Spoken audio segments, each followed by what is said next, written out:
Bye. So I can do that to any channel attached to anything in the studio, which means that we can remix songs, muck around with songs, ruin songs, on the fly. That's how it goes. And as soon as we start, there's no script. And what that really brings to me for Zane's show, which makes Zane's show stand out, is other people play some of the same records that Zane plays and may even play them in the same order that Zane plays them in, but they won't sound as good as when they're press play on after 7 p.m. because of the way they're blended together with those effects. Sometimes, not always. They're kind of blended together and made to sound bigger and more special. And even if it's like a daytime track, we're talking like a Tiny Temper track or a Calvin Harris track, just putting a little bit of an effect on it, a little bit of a different sound to it, a loop at the beginning, makes it sound like a nighttime track all of a sudden. It doesn't sound like a very simple, basic daytime track. All of a sudden it sounds like it belongs post 7 p.m. So the reason for that, the reason why we brought the reverb and the effects and everything else in, wasn't just because I'm like the AD DJ and I need to do something at all times. It's because some of my predecessors who'd done that show before were and still are, some of the most thoughtful and, eloquent broadcasters I've ever heard. You would listen to them say something with no music going underneath them and just perfectly describe the way a record feels, and then they would press play very delicately and deliberately and go into the next record. That's never been the way that I've done anything. Unfortunately or fortunately, I'm sort of a bit of a bull in a china shop when it comes to music. It just makes me go crazy. So the idea was, how am I going to do something which is different and unique? One of the questions that was posed to us in the Q&A before was, is individuality important in this job? And my answer was, it's probably the most important thing. What's the most honest way you can present your, love of what you're into to others? And for me, that was like, well, I don't want to fade things down and fade things up. And I have to go from a club record to a singer-songwriter to a heavy metal record to a rap record to really cross the genres over, which is very important to the show. How can I do that in a way that isn't going to sound so weird and isn't going to try and match up to broadcasters who do it better than me on the other way? So the idea was to remix on the fly, to find a way to do that, to tell a story between all these different styles and make it feel like it's kind of got some continuity over the course of 2 hours. And that's why those effects and stuff, that's why I sort of brought those into traditional radio effects. I sort of brought in DJ effects. I sort of brought into radio because that's how my favorite DJs do it. So that and then we just go, and that's it. And it's so much fun. I can't urge you enough to try and see radio through if you really are into it in some format, because it is truly one of the most enjoyable and spontaneous and we all have bad days, right? We have days where we don't want to go to school, we don't want to go to university, we don't want to go to work, we don't even want to go home. You have days where it's just all on top of you, and I've never known a better diffuser than radio, because once you go mic up records, you have to stay in that moment.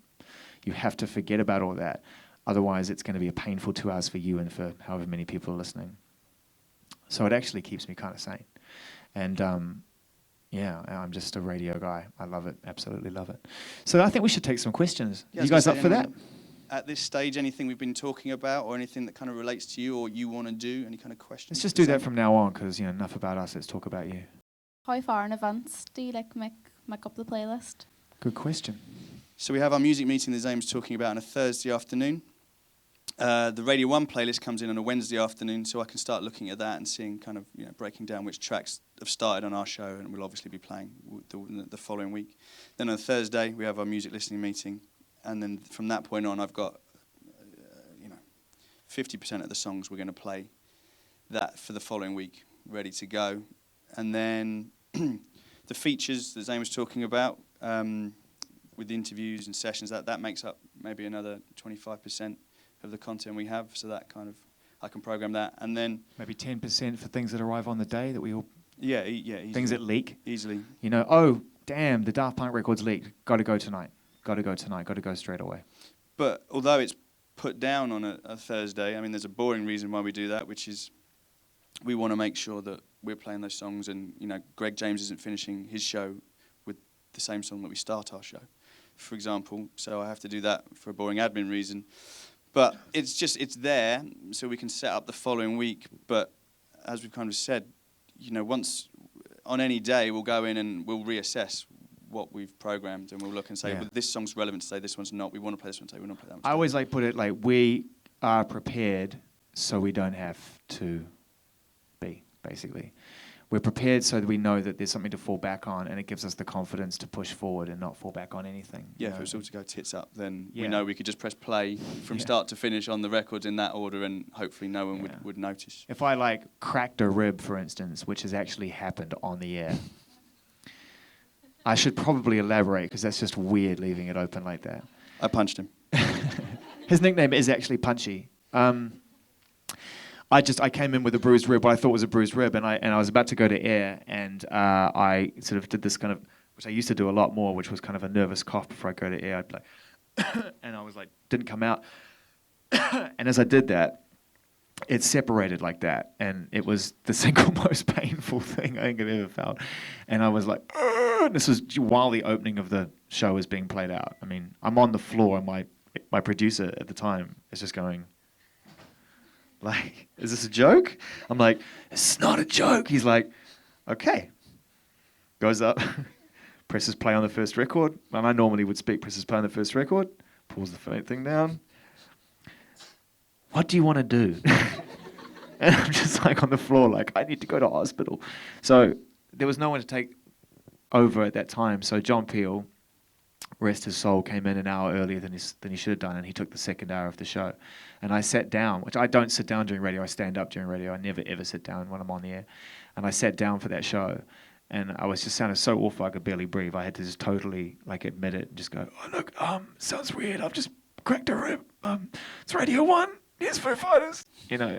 And as I was leaving, I went to get in a cab to go to hospital to get it x-rayed. And Rob was like, before you go, you should know I just saw a text from someone saying that was the single most compelling hour of radio you've ever given us in your entire career. That's a good example of going to plan if you need to, but we never do, ever. Yeah. So it's nice to have that as a backup. And also, another boring thing is, you know, as Zane was talking about, we play a whole mix of genres across any one show. And so kind of my boring job is, once we've all gone through and done the fun bit of listening to music, and Zane said, I want to play this, this, this, and this, is to make sure that we've got a rock record, a rap record, a dance record, all kind of nicely kind of spaced around so that we don't start off the show with 5 rap records in a row. So. Which I would love. Who's got another question? I produce my own type of music, like, and if I sent my own music on your show, would there be a chance that I get to get it played on radio? Of course, absolutely. It's been done before, you know. We've played bands way up front, artists way up front before. Some harsh truths. You are not alone. There is a lot of people doing the same thing, and there's more people making music now than ever before. Because back then, you would just sit up in a rehearsal room and see how far you could get by playing gigs. Now, you can set up an account on one of the various social interfaces. You can put a picture up where you look like a band, get a half-decent demo, name it something, name your band, write your own bio, put it online, and to many people, you're a band. Yeah, and it's not that easy. I don't lament for the old days at all. I love the way people can just access music now. They can distribute their own music. They can take control. I think it's fantastic. But one of the things it has done is it's kind of lulled people into a false sense of purpose, like they are ready to go. And I cannot stress enough the importance of feeling like you have something that is the best thing you can say at this point in your life, rather than just something to say. Because we get so much music, man. And it's not that we're going to hear you and remember the name of your band or what you call yourself and hold that against you, but you just want to give yourself the best shot. So I think, getting back to my point before, you know, tell as much of the story that you want to tell as you can first. Don't be in too much of a rush to get your music out there unless you feel like you've cracked it already. Does that make sense? So it's still totally possible, and I would direct you to BBC Introducing, not because I'm palming you off, because I'm not, you know. If you've got music with you today, I'll take it, I'll listen to it. If you've got a Twitter link, you send me the link. But BBC Introducing is designed for this. That's what it's there for. You put your music up on the BBC Introducing site, and all of us, DJs from around the country for the BBC and people who are dedicated to going through that music, listen to it. And I'd like to give you a list of people who have gone on to do great things, who got their break on BBC Introducing. Everything. Florence and the Machine, Jake Bugg, and it goes on and on and on and on. They all started in their local area on BBC Introducing or an area that applied to them. Was there a point where you decided that you wanted to be on radio, or was it kind of a gradual thing, like just an idea that then developed, or how did that kind of happen? This goes deep into my family history. My dad's a radio guy, and he dedicated his whole life to radio. And he's not a DJ, before you ask. He was a behind-the-scenes man. He had a great career in it, and he's retired now. But in New Zealand, you know, he did really well. And he always said to me, "Do you want to go into radio one day?" And even though I knew I had an interest in it, I was like really sort of defiant, as you are when you're a kid. You know, I was like, "No, man, I want to make the records. I don't want to talk about them. I want them to be played on the radio. That's going to be my thing." So that's what I did. I made records, and I was a rapper in a rap group. And we were good. One of New Zealand's finest. And I made records and produced records for other people, and then I went traveling. And when I went and before I went traveling, I had some time on TV doing TV presenting, and that came about, and to answer your question, because I was working in bars and I wasn't very good at it, and I didn't like the hours, and I got offered a chance to be a tape op, which is pressing play on videos, not being in front of the camera, just keeping them going overnight shifts, in a free-to-air music channel in New Zealand called Max TV, and that's how it started. And then I ended up going in front of the camera because there was an opening, and that's how you do it. Someone says, "Does anyone want to produce the dance show?" And I'm like, "I'll have a go." And I had a go. 4 years later, I'd done a lot of things at that station, and I had a really good run, and then I decided to take my show real, which was like 30 minutes long, which is a massive no-no. It's supposed to be like 3 minutes long, but whatever. And I went overseas, and I just sort of hustled, and when I got the chance to do it at XFM, it was so obviously something that I just, you know, loved to do, that I just gave up pretending that it wasn't going to be something that was a part of my life, and just embraced it completely. Is it a necessity to be able to be a DJ, to be a presenter on No, the radio? no. Because those decks kind of terrify me. No, not at all. Not at all. No, do you want to answer this one? Yeah, what sort of presenter do you want to be? Well, I don't know. Like, I'm good at going and finding like new bands and things like that. So a music show, a new music show. Yeah, definitely. But Fine. not to what you do. That's Zane's style. Yeah. You know. Also, I just want to say real quick, because I don't want you to ask this question, but I was not a DJ on those things when I started doing radio. I started doing that after I got the radio gig, because some people go, "Hey, you're on radio. Do you want to come play some records?" And you go, "Yeah, that sounds like a great idea. Cool. You're going to pay me, what, a couple of $100 to go play records? Oh, my God." And then you go like... And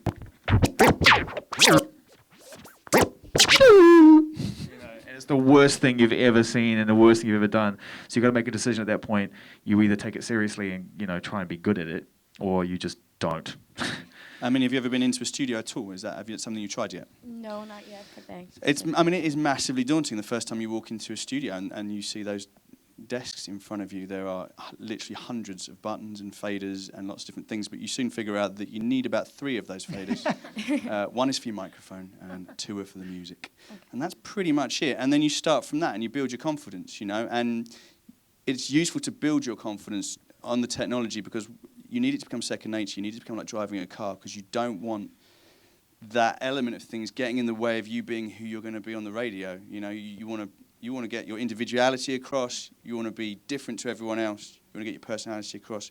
You want to be free to think. You want to be free for things to come to mind, and as soon as they've come to mind, to come out of your mouth, as opposed to worrying about which button to press. So don't be intimidated. It's intimidating to everyone, still to me and people I work with. We walk into some studios and massively intimidating, but focus it, keep it basic. Do you still get like really nervous before doing a show, or have you got over that there sort of fear? Yep. I'm nervous about tonight. That's honest. You know, I'm nervous. You know, anytime that you do, you got to broadcast, and there's unknown variables, and the most nerve-wracking parts of a radio show is the beginning.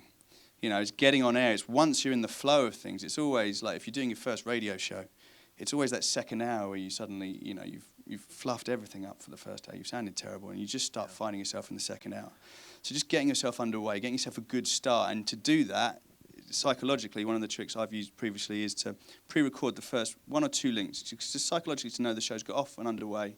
Kind of removes that barrier, and then you can kind of settle in and be more comfortable. But doing your first radio show, or your first radio show on an actual radio station, you'll probably be terrible for the first hour because you'll be so nervous. But the second hour, you know, you'd have got over all of that and you'll be flying. Do you need like any certain qualifications, or is it more about working your way up on radio? You can do you can do both. I'm not sure anyone's looked at my CV. It's like visibility is crucial, yeah, and being in a situation where like James is a radio producer and I'm you, and I walk in, I go, hi, your boss has asked me to do a week's work experience. Now if I go up and go, hi, and that's fine because that could be who I am as a person. But if you're going to put yourself in that spot, you need to be strong. You need to be hi. My name is Zane. I'm here. Weird now. I'm okay. No, okay. And that's when I would leave because that's just weird. You know, and you know, don't be overly ambitious. Don't be under ambitious. Just learn, listen, observe, be available. Availability is completely crucial. We need someone to come in and help us out on the show. Absolutely. If I can do it, if it doesn't affect my family, my friends, or my well-being, I'm there. You know, be available. That's how you get the gig, man, is that all of a sudden, that person's been seen 3 times in a week in the building as opposed to once in 2 weeks. You know the way you were one of the first to play the new Daft Punk song "Get Lucky." Mm-hmm. Do you get those songs like earlier than the release date? Yeah, a lot of them. How early usually? Depends. It used to be weeks and weeks and weeks. Now, in a lot of cases, we get the first play and it's available to download within the hour. It doesn't really work that way. There's the way it used to. Artists are aware that just getting music out there is what's important, and lead-up time doesn't necessarily mean anything anymore.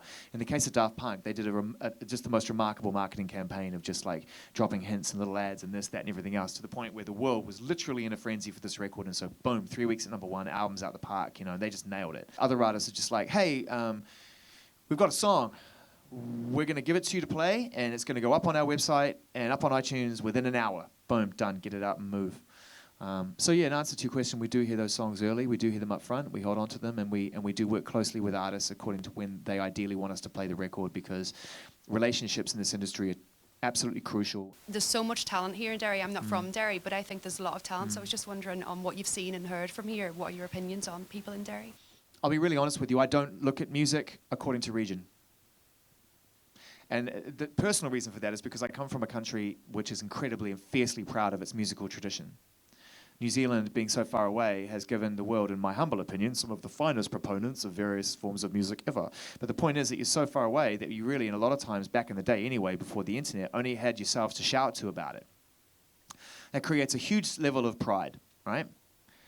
But when you go traveling and you get yourself in a situation where you play those records in international waters or whatever, it's understandable that lots of people are going to go, well, why aren't you supporting New Zealand music?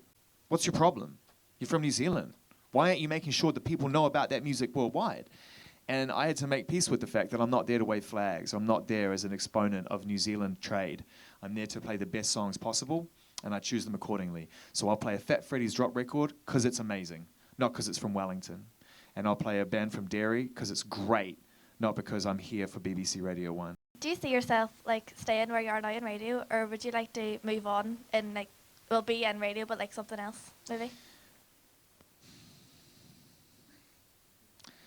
I would like to always broadcast in some capacity.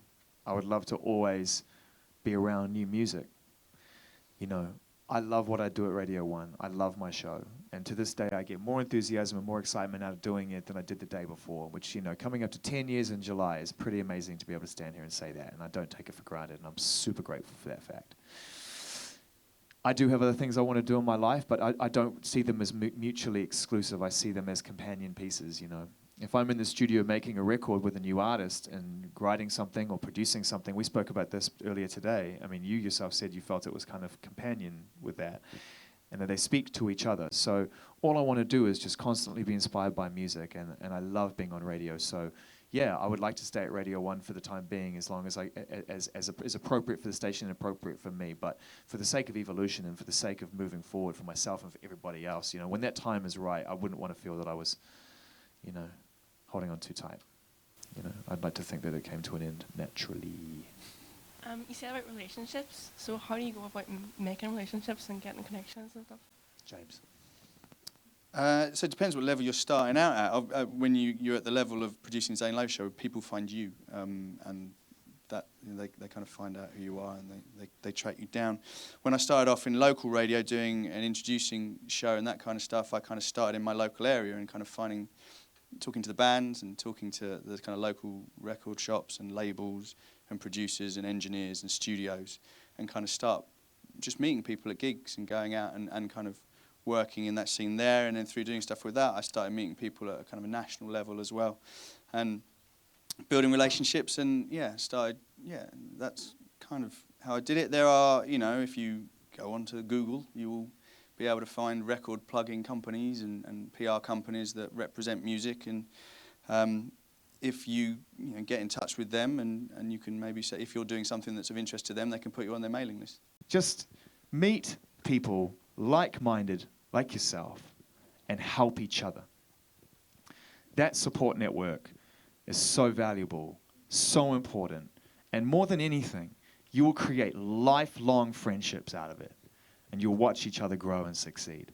And there's nothing more rewarding in this industry, through all your own personal achievements or whatever you feel you're doing, than sharing those things and watching other people do great too.